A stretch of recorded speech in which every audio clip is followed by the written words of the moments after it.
ဥပုသ်ဆောင်ခြင်းအဓိပ္ပာယ်တရားဒေသနာတော်ဒီကနေ့ညတပတ်သဘင်ခန္ဓာကိုရှင်ဘုန်းတော်သခင်ရှင်တော်မြတ်ဘုရား၏မဟာကရုဏာဂုဏ်ကိုအာရုံပြု၍ဤကျူးဖွဲ့ဆိုအပ်သော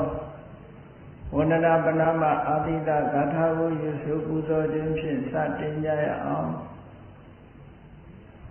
ယောကပကောတိဟိပိယတမေယကာလံကရွန်တောတိတုကရာနိ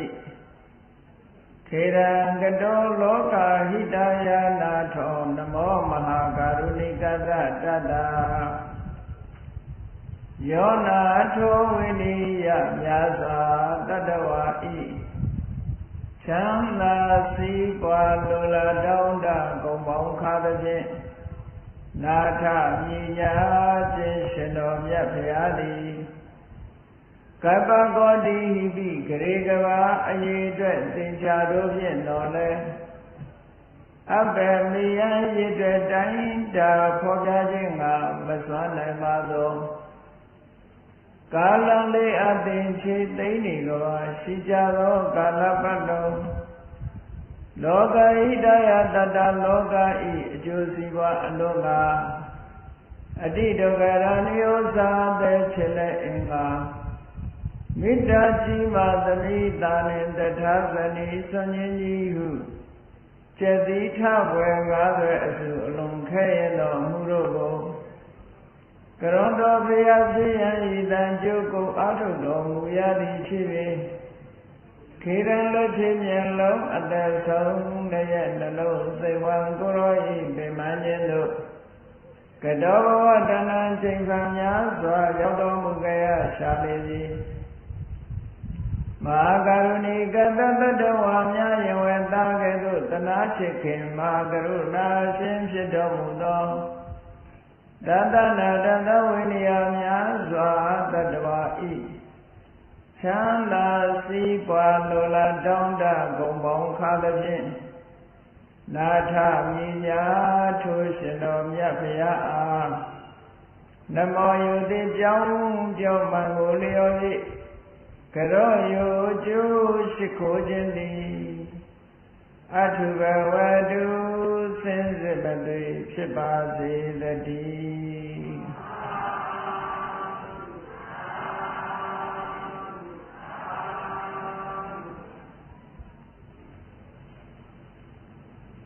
ဥပုသ်ဆောင်ခြင်းအဓိပ္ပာယ်ဘုရားဘာသာမှာဘာသာရေးကိစ္စတစ်ခုဖြစ်တဲ့ဥပုသ်ဆောင်ခြင်းဆိုတာဘာသာရေးကျင့်စဉ်တစ်ခုအနေနဲ့ဘုရားဘာသာဝင်သူတော်စင်တွေတိုင်းအားလုံးဥပုသ်နေ့ရောက်လာပြီဆိုရင်ဥပုသ်ဆောင်ကြတယ်ဥပုသ်ဆောင်တယ်ဆိုတာဘာလို့ထားလဲလို့အလေးအနက်ဘုရားမြတ်စွာဟောကြားတော်မူခဲ့တဲ့သုတ္တန်တွေကနေထုတ်လုပ်ပြီးတော့ဘုရားမြတ်စွာရဲ့မူရင်းရွယ်ချက်ဖြစ်တဲ့ဥပုသ်ဆောင်သုံးခြင်းရဲ့အဓိပ္ပာယ်ကြကြနနသိထားဖို့လိုအပ်တယ်။မိယုဖလာမိဘတွေကဥပုသ်ဆောင်လို့လက်ကြည့်ဆောင်ရကနေပြီးတော့ဥပုသ်ဆောင်တယ်လို့ဒီလိုသိနေကြတော့လည်းပဲဥပုသ်ဆောင်သုံးခြင်းရဲ့ရည်ရွယ်ချက်ဥပုသ်ဆိုတဲ့စကားလုံးရဲ့အဓိပ္ပာယ်ကစပြီးတော့အလေးနဲ့ထားသိဖို့လိုတယ်။ဘာဖြစ်လို့လဲဆိုလို့ရှိရင်ဥပုသ်ဆောင်တယ်ဆိုတဲ့နေရာမှာဗုဒ္ဓဘာသာတွေမကဘူးတခြားဘာသာတွေကလည်းဥပုသ်ဆောင်တယ်ဆိုတာမရှိဘူးလား။ရှိတယ်။အဲ့တော့သူတို့ဥပုသ်နဲ့ကိုယ်ဥပုသ်နဲ့တချို့ကတော့မသိရင်တူတူပဲလို့ထင်နေတတ်တယ်။အနှစ်သာရပိုင်းမှာဥပုသ်ဆောင်ခြင်းရဲ့အနှစ်သာရပိုင်းကိုကြည့်ရတခါတရံကျတော့အတန်တူတော့လဲအဆံမတူဘူးဆိုတာအနှစ်သာရပိုင်းမှာကွာခြားမှုတွေအများကြီးရှိတတ်တယ်တခြားဘာသာဝင်တွေမှာလည်းဥပုသ်ဆောင်နေသူတို့မှာလည်းသူတို့ရည်ရွယ်ချက်တွေနဲ့ဥပုသ်ဆောင်သုံးတယ်ဆိုတာရှိတယ်ပေါ့ဘုရားဘာသာဝင်သူတော်စင်တွေကိုတော့ဥပုသ်ဆောင်သုံးဖို့ဆိုပြီးတော့ရှေးအစဉ်လာရပြောရမယ်ဆိုလို့ရှိရင်လာသန်းရှိရဲ့လာစုပ်ရှိရဲ့လာပြီလာွယ်လို့တလမှာ၄ကရင်ဆိုပြီးတော့ဥပုသ်ဆောင်နေရှိကြအဲ့ဒီတလ၄ကရင်ဥပုသ်ဆောင်ရောမြမကဘူး ပฏิခါကရဥပုပ်ဆိုတာရှိတယ်အချိုနဲ့အပူစောင့်တာဆိုတော့ဥပုပ်လေးမရောက်ခင်တရက်ကကြိုပြီးတော့စောင့်တယ်ဥပုပ်ထွက်တရက်ကိုစောင့်တယ်ဆိုတော့အချိုအပူနဲ့တကွာဆိုတော့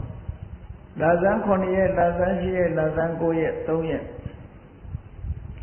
လာပြီနေ့မှာဆိုလို့ရှိရင်လာပြီအဖိတ်နေ့လာပြီနေ့လာပြီကျော်1ရက်3ရက်ထို့တူပဲလာပြီကျော်10ရက်မှာလည်းပဲ3ရက်လာပဲနေ့မှာလည်း3ရက်ဆိုတလားမှာ12ရက်လောက်စောင့်တယ်ဥပုပ်နော်အဲ့ဒါလို့အကျိုးပုံနဲ့တကွာစောင့်တာပฏิသင်္ခါရဥပုပ်လို့ခေါ်တယ်ပေါ့ရှင်းသူတော်စင်တွေကအဲ့ဒါလို့ဥပုပ်ကိုစောင့်နေရှိကြတယ်မြန်မာနိုင်ငံမှာလည်းပဲရှေ့ပိုင်းခေတ်ကာလတွေမှာဆိုလို့ရှိရင်ဝါတွင်ကာလ3လလုံးလုံးဥပုပ်ဆောင်တယ်ဆိုတာမျိုးလည်းလုံးကြရှင်းသူတော်စင်တွေဝါတွင်3လမှာ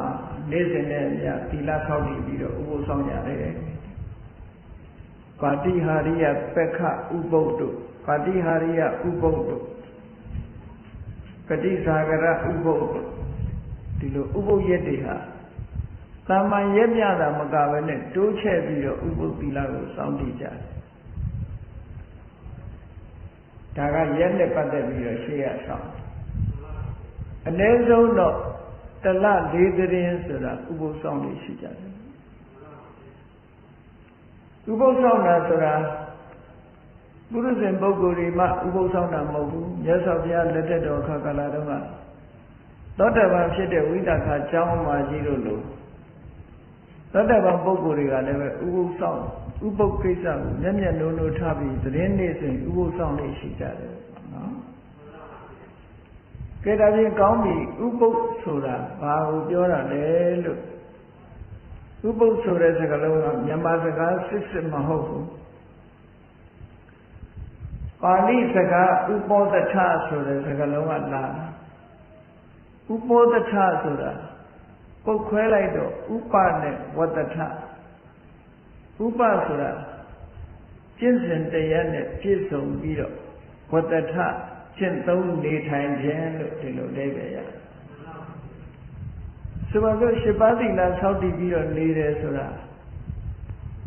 ကျင့်စဉ်တစ်ခုအဋ္ဌံပြီးတော့နေတာပဲ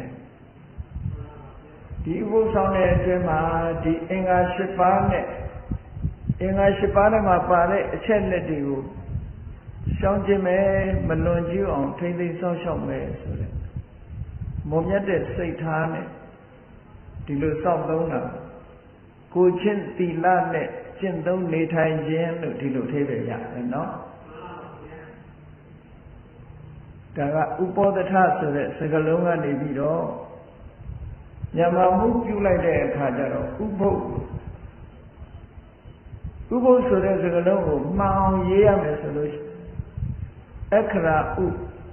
ပါးစောက်တစ်ချောင်းတွင်နဲ့တကလေးနောက်ကတတ်ပြီးတော့ရေးရဥပုပ်ဒါဥပုပ်ဆောင်တယ်ဥပုပ်ဆိုတာကိုချင်းတရားတွေနဲ့နေတာကိုချင်းတရားတွေကိုချင်းသီလတွေကိုဥပုပ်စောင့်တယ်ဆိုတာအဲ့ဒီကိုချင်းသီလတွေကိုထိမ့်သိမ်းတာမကျိုးမပေါက်မပြောင်းမကြားရအောင်ထိမ့်သိမ်းစောင့်ရှောက်တာလို့ဒီလိုအဓိပ္ပာယ်ရတယ်အဲ့တော့နေကလေးကမနေခင်ကလေးက7ပါးသီလကိုခံယူဆောက်တည်လိုက်ကြတယ်ဆောက်တည်တယ်ဆိုတာဒီအတိုင်းလိုက်နာမယ်လို့စိတ်ကိုဒုံဒုံချပြီးတော့သတ်မှတ်တာပေါ့နော်ဒီကနေ့ဒီရက်မှာဆိုလို့ရှိရင်ဟောဒီအင်္ဂါ7ပါးအတိုင်းဟောဒီစီကံချက်အတိုင်းငါလိုက်နာမယ်လို့ကိုစီကံချပြီးတော့ကိုယ်နှုတ်နှလုံးသုံးပါးချုပ်တီးပြီးတော့စောင့်စည်းတဲ့သဘောအဓိကအပြင်ကာယကံနဲ့ဝစီကံနှစ်ခုထိမ့်သိမ်းဆောက်ရှောက်တဲ့သဘောဘာဖြစ်လို့ဒီလိုလုပ်ရတော့လို့ဆိုတော့ကာယကံမှုကျွလွန်မှုဝစီကံကျွလွန်မှုဆိုတာကတာမန်အားဖြင့်နေလိုက်လို့ရှိရင်လွယ်လွယ်ကူကူနဲ့ကျွလွန်မိတတ်ကြတယ်အဲ့ဒီလုံလုံကူကူနဲ့ကျွလွန်မိတတ်တာတွေကိုမကျွလွန်ရအောင်လို့ဆိုပြီးတော့ထိမ့်သိမ်းဆောက်ရှောက်မှုတစ်ခု စီကံချပြီးတော့ထိမ့်သိမ်းဆောက်ရှောက်ပြီးတော့နေတာမျိုးဒီလိုဆိုတော့ဥပုသ်ဆောင်သုံးခြင်းရဲ့ရည်ရွယ်ချက်ကတော့လောဘတွေရောကြဖို့ဒေါသတွေရောကြဖို့မောဟတွေရောကြဆိုလိုတာကအကုသိုလ်တွေရောလဲသွားပြီးတော့ကုသိုလ်ဘက်ကတိုးပွားအောင်အကျင့်တရားတစ်ခုဒီနေ့ဒီရက်အချိန်ကပ်တတ်ပြီးတော့စောင့်သုံးရအဲ့ဒီစောင့်သုံးတဲ့ဥပုသ်ရဲ့အကျိုးကလည်းပဲအမတန်မှကြီးမားတယ်မှန်မှန်ကန်ကန်စောင့်သုံးလို့ရှိရင်ရရှိတဲ့အကျိုးကအမတန်မှကြီးမားတယ်တခြားဘာသာတွေမှာလည်းသူတို့နီးသူတို့ဟန်တဲ့ဥပုသ်ဆိုတာစောင့်ရတယ်ဒါနဲ့ပတ်သက်ပြီးတော့ဘုန်းကြီးတို့ဥပုသ်လို့ဆိုလိုက်တာနဲ့တူတူပဲလို့ဒီလိုတော့မအောင်မေ့နဲ့အဲ့တော့ဘုရားဘာသာဝင်သူတော်စင်တွေဟာအတိတ်တွေရှိရှိဥပုသ်ဆောင်မယ်ဆိုရင်ဘယ်လိုဆောင်ရမလဲအတိတ်တွေရှိသောဥပုသ်ဆောင်သည်မြတ်စွာဘုရားကဝိသခာကျောင်းမှာကြီးဒီနေ့ကျတော့ကျောင်းလာပြီးတော့ဥပုသ်ဆောင်ဥပုသ်ဆောင်တဲ့နေ့ဝိသခာမြတ်စွာဘုရားကမေးတယ်ဒီကနေ့ဘာလုပ်တာလဲလို့မေးတော့အရှင်ဘုရားတဲ့ဒီနေ့ဥပုသ်နေ့မို့တပည့်တော်ဥပုသ်ဆောင်ပါလေကျောင်းလာတဲ့အခါမှာရှောက်ဥပုသ်နေ့မို့ဥပုသ်ဆောင်ပါလေလို့ဆိုတော့မြတ်စွာဘုရားကဥပုသ်၃မျိုးရှိတဲ့အကြောင်းရှင်းပြအဲ့ဒီနေရာမှာအသင်္ကရဏချင်းကွဲပြားခြားနာသွားပြီဆိုတာကိုသတိထားဖို့နော်ဥပုသ်ဆောင်ဆိုပြီးမဲ့လို့နာမည်အားဖြင့်ဥပုသ်ဆောင်တယ်လို့ဆိုပြီးမဲ့လို့အနိတ္တရဘိုင်းကွာခြားသွားလို့ရှိရင်အကျိုးပေးခြင်းဟာလည်းကွာခြားသွားနိုင်တယ်ဒါကြောင့်မို့လို့မှန်ကန်တဲ့နိလန်းနဲ့အတိတ်ပဲရှိရှိဥပုသ်ဆောင်တတ်ဖို့ပိုအရေးကြီးမြန်မာလူမျိုးတွေဘုရားဘာသာဝင်တွေဟာဥပုသ်နေ့ဥပုသ်ဆောင်ရတယ်ဥပုသ်ဆောင်တယ်ဆိုတာလူတိုင်းလည်းကြားဘူးတယ်ဆောင်လည်းဆောင်ကြသို့တော့ဥပုသ်ဆောင်ခြင်းရဲ့အနှစ်သာရအဓိပ္ပာယ်ရှိရှိသိဖို့မတန်မှအရေးကြီးပါတယ်။ဘာဖြစ်လို့လဲဥပုသ်ဆောင်တာဘာသာရေးလုပ်ငန်းတစ်ခုလို့ဖြစ်နေတယ်။အဲ့တော့မြတ်စွာဘုရားကဝိသခာကိုဥပုသ်၃မျိုးအကြောင်းရှင်းပြတယ်။နံပါတ်1ဥပုသ်ကနွားချောင်းသားရဲ့စိတ်ထားနဲ့နှိုင်းယှဉ်ပြီးတော့ပြောရတဲ့ဥပုသ်ဆောင်နည်းတဲ့အဲ့ဒါကတခုအဲ့ဒါကိုပါဠိလိုဂောပါလကုပောဒထဂောပါလကဥပောဒထ